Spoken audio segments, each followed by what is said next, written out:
Et on reste porte d'Auteuil pour retrouver notre envoyé spécial Cédric Ferreira. Bonjour Cédric, alors on parlait de Gaël Monfils, mais cet après-midi, c'est une autre légende du tennis qui a fait ses adieux, Stan Wawrinka.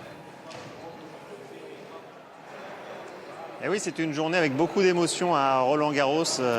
On n'a jamais envie de dire au revoir quand on est passionné. Ce sont les mots de Stan Wawrinka après sa défaite lors du premier tour à Roland-Garros. Le Suisse de 41 ans est en pleine tournée d'adieu. Il a annoncé qu'il prendra sa retraite à la fin de la saison. Lui qui avait remporté Roland-Garros en 2015 n'a pas réussi à aller plus loin que ce premier tour. Il a été battu en 4-7 par le néerlandais Jesper de Jong. Il a tout de même eu évidemment un bel hommage du public et des organisateurs à l'issue de sa défaite et de son élimination.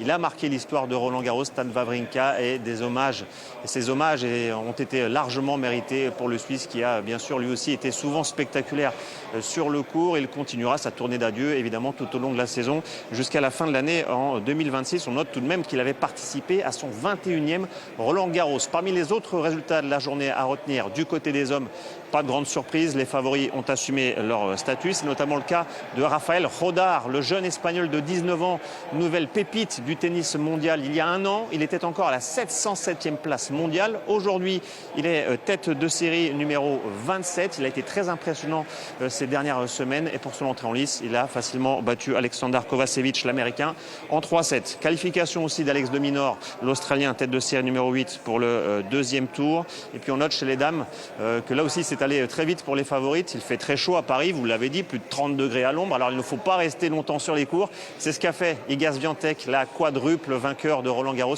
Victoire en 2-7 en 1 heure de jeu face à face à l'Australienne Emerson Jones, pardon. Elle affrontera au prochain tour une Tchèque de 20 ans, classée au 35e rang, Sarah Biedlek. Et puis la numéro 2 mondiale, Elena Rybakina, qualification aussi pour elle. Victoire en 2-7 face à la Slovène Veronika Erjavec. Elle affrontera au deuxième tour l'Ukrainienne Yulia Starodubtseva. Starodubtseva, donc classée 55e mondiale. Pour les grandes favorites du tableau dames, il faudra attendre ce mardi pour l'entrée en lice de la tenante du titre, Coco Gauff, et de la numéro 1 mondiale, la Bélarusse, Aryna Sabalenka. Côté français, Cédric, ça va mieux qu'hier, vous avez 20 secondes, ça devrait être rapide.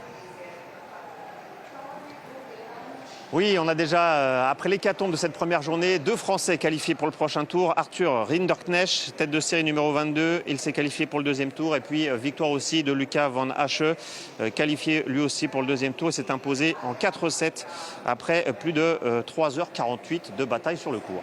Bravo Cédric, merci beaucoup. Vous avez tenu les temps, hydratez-vous bien. À demain, c'est la fin de ce journal. Tout de suite, d'autres infos sur France 24.